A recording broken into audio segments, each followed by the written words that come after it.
From when I was a kid, I knew I was going to be in some sort of mechanical career, because when my dad was racing, I was helping him work on a race car. I was always out in the garage, always working on stuff, always making whatever we had the best, or trying to make it better than what it was before. And I think that just drew me into the mechanical career.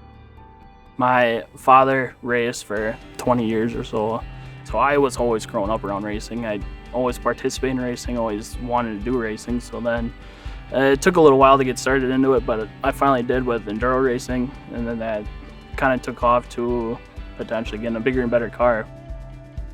My prep before the race is I typically go all the way through the car, make sure everything's fine, make sure the car's running right, I'm not overheating, I don't have any holes in my radiator, stuff like that that I know I won't have issues with. It's a lot of routine maintenance to make sure everything's running right, make sure the car's gonna finish the race, because that's the main thing you're looking for. Working on cars, working on machines, it's the same thing in my opinion. You got to make sure that you have your machines running in your certain tolerances, and make sure that your machine's running proper. You don't have any binding, you don't have any issues with it. It's no difference with a race car.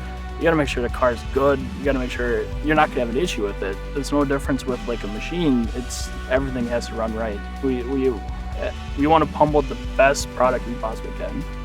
What brought me to C3 was the challenge of it. Sometimes we're building a big bun, or we're building an entire line for a certain company. You got to be able to make sure that all your machines are working, all of them are working together to turn out the best product. It's fascinating work and it's interesting. You're never going to do the same thing every single day.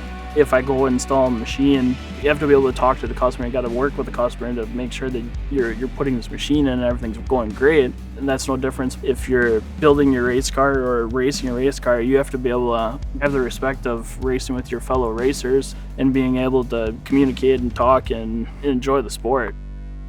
If you don't have the enjoyment, what's the point of doing it?